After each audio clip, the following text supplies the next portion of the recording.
over to Vicki Carman-Brown. Now, Vicki is the Area 5 Director based in Tasmania. She's a very active Zontian, and if you go trawling on the internet, you find out all sorts of things. And she does lots of things within her club, like we all do. But also, she was inducted into the Tasmanian Honour Roll of Women to honour her outstanding contribution to the state. So I just thought I'd just let your light from under your bushel there a bit, Vicki. And I'm going to unshare my screen now so that you have the floor to tell us about your climate journey. Thank you, Carol. Can I make a correction there? I wasn't personally inducted into the Tasmanian Honour Roll of Women. It was the Area 5 of the District 23 Good. District 23. So Area 5 clubs were inducted into the Tasmanian Honour Roll of Women. So, yeah. Thank you for the correction. That's wonderful. Thank you. That's fine. And I might add that after Diane's amazing presentation, mine is such a modest, personal grassroots journey. It's going to tumble us all way down to literally that level. So bear with me. Mine is literally just grassroots. And my personal journey really, though, has happened over 55 years. So I hope I can sort of condense it enough in 10 minutes, Carol. But I grew up in Hobart between the beautiful mountain of Kunyani and the river, and it was probably one of the most idyllic sort of childhoods that you could imagine. And I always remember diving in the beautiful kelp forests with the beautiful weedy sea dragons and so on, which sadly have gone already in that area because of warming seas and climate change. So what I grew up when I experienced that, and it was like diving through a magnificent colonnade ballroom of this majestic kelp. So that's another reason I fight for what I do. I'm been politically and socially active since 15, and I was involved in the campaign to save Lake Pedder. I don't know if any of you know about that, and I apologise if you don't. But this delightful, magnificent lake in southwest Tasmania. I haven't got a slide shot of it, but it was absolutely, it's one of the most unique in the world. It's not because I'm Tasmanian, but it is unique in the world. And it was flooded for hydroelectrical reasons. But I'll come back to that because that will form the ending of my, my little speech. So I've been aware of environmental factors, human rights, including gender equality issues, throughout my whole life. So that's the formation of it sort of at that level. And my first employment was as a lab technician working in aquaculture, which was the new name for it, but with a lot of research on crayfish, scallops and abalone here in Tasmania. And 2 years later, I travelled to the mainland, ending up in the Northern Territory, where I was employed at the Arid Zone Research Institute outside of Alice Springs, where we were growing oranges in the desert, and there was dingo management and bacteriological analysis for the Alice Springs Hospital. And that's what I was involved with. So I was moving around in a lot of laboratory capacities over the time. After a year, I returned to Tasmania and was employed at a college of advanced education on a mountain near Hobart, where I helped with student support services because I was really a bit of a techie as well as a lab techie. So, and I did a lot of studio camera work, and some work years later, I was doing the same camera work underwater using my scuba license to to do work underwater and get paid to do what I loved, which was fantastic. But I was also active in workplace reforms for women in those places too. I was often in what we call non-traditional roles for women, but I could notice there were a lot of work conditions that were very archaic and, needless to say, patriarchal in lots of respects. So I worked very hard on some of those issues when I was there in those early years. And then travelled to the mainland again in the early 70s and went to WA, your territory there, Sandra and Carol, and I worked on kangaroo, rabbit and dingo management research. And if anything, rabbits don't work 9 till 5, so that was very, very interesting 4 years I was involved there. And I've been actively involved with Amnesty International since the mid-70s, where I'm not sure if you know, but we had to personally handwrite letters to many world leaders on urgent human rights matters. Carol's nodding. You remember it well. So yes, I've been sort of right there for human rights and equity issues for a long time. I then trained and graduated from a teachers' college, and my first posting was the Kimberley School of the Air. And I'm not sure Carol and Sandra will know, but Western Australia is a very big state. And essentially I taught students who existed on ranches, basically like cattle stations, and they were only 40 students over 500,000 square kilometres. And I was often travelling to see those kids, and in doing so saw some of the most magnificent land, including world biospheres. And all of this enables me to sort of capture and want to fight for what we could lose with climate change.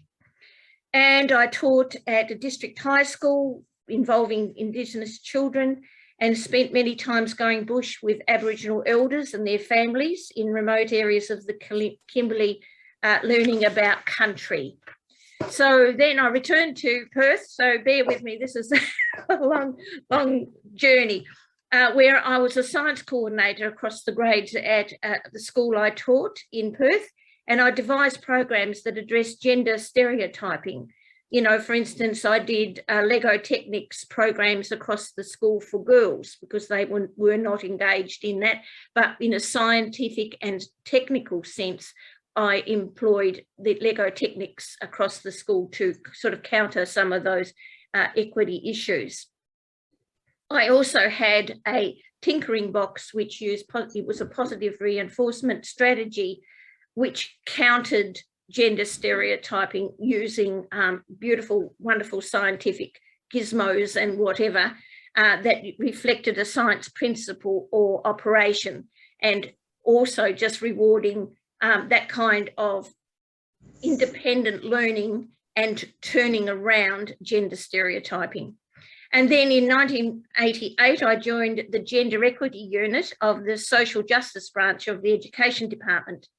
And one project that we managed to do there is Science is for You video for girls. That was to try and encourage them to see all the different roles you could take in science for women. And that was quite a successful project. I also met Alan Carman-Brown, my First Nations heritage Canadian soon-to-be husband, in 1988. And he was working in State Planning Commission in Perth on climate change back in 1988. And he was very keen on doing that. But we were both so disheartened over time when little action was taken up in real legislative action. So yeah, we've noticed that over all these years. But when we travelled overseas, we offset our carbon emissions by going to New Zealand and planting trees. We planted 1,000 trees over time with a team. We also got the Qantas Tasmanian Native Forest Protection Projects, which preserve large areas of land in Tasmania's Central Highlands to protect habitats of Tasmanian devils, wedge-tailed eagles, eastern quolls, and have since used green offsets for that too. And we took sustainable living trips to the Centre for Alternative Technologies in Wales, Findhorn in Scotland. They were out there in the 1990s, and we learnt a lot from that. Then in 1991, I was employed for 10 years at SciTech Discovery Centre in Perth as a primary education officer for school visits there. And during that time, I taught teachers how to teach great hands-on science from Esperance to the Kimberley and from Kalbarri to the Goldfields. So I was employed by the Education Department to do that, which was absolutely fantastic, often going back to territories that I had previously lived. And my Tinkering Box program, which I offered to the schools, was also taken up by those schools to do the gender equality offsets. And also too, it was even taken up by the University of Southern Queensland to put in their undergraduate program, because it has this science and addressing gender stereotypes. So that was a great success too there. So directly or indirectly, I trained 40,000 teachers over those 10 years, and I hope that gender equity message rubbed off a bit there. So after 10 years at SciTech, I applied for a Discovery Centre Manager position back here in Tasmania in Devonport. And the Devonport City Council employed me to set up a science centre in northwest Tasmania, which was called the Imaginarium Science Centre, which ran over 10 years. And I applied for Federal Science Week grants every year to run environmental programs, which I got money for, and biodiversity, endangered species, polar regions projects, sustainability, oceans, water conservation, all of those sorts of issues I featured each program each year. And I joined Zonta in 2002, nearly 20 years ago, and currently the Area 5 Director, as you know. So now I'm back in Tasmanian's Greens heartland and politically active in climate change policy and community activity. I was even at a school strike action yesterday in Burnie. So on the strength of that, came flying back. So yes, and then to deal with ocean health with rallies like the Dead Sea March, native forest preservation, etc. And on a personal level, I endeavour to practice sustainability in all I do, water conservation, storage tanks, recycling, composting, using produce bags, obviously, reusable carry bags at the supermarket, plastic-free purchasing wherever possible, and minimising carbon emissions by having multiple purpose trips, carpooling, walking to the post office to collect mail, etc., minimising energy use of heating and light. My electricity bill this month was $0. So felt really happy about that. And I attend repair cafes and trade table markets, recycling clothing events, and I'm converting my front garden to native that completely relies on rainfall only. The federal election preparation and Zonta gender inequality issues are what I'm really focused on now. And I love that my two passions of gender equity and climate change action dovetail so well with my current roles. That's brilliant, Vicki. That's brilliant. Well done. Lovely. There you go. So I hope that gives you a bit of an idea, but you can see over time it takes a long while to actually show what we can do. But we're hoping with the restoration of Lake Pedder that can also demonstrate to the world that we can reverse a lot of the things that we have had happen and would reflect as a symbol of hope for climate action. Thanks. That is brilliant. I always thought you had a lot of things going on there, but I've really got to grasp now. You understand so much about the Australian fauna and flora and culture. You are such a resource Within our think tank, part of what we're trying to do is to find out what the resources are that we have. And you are a gem. Thank you so much, Vicki, for sharing. I'd like to, that's brilliant.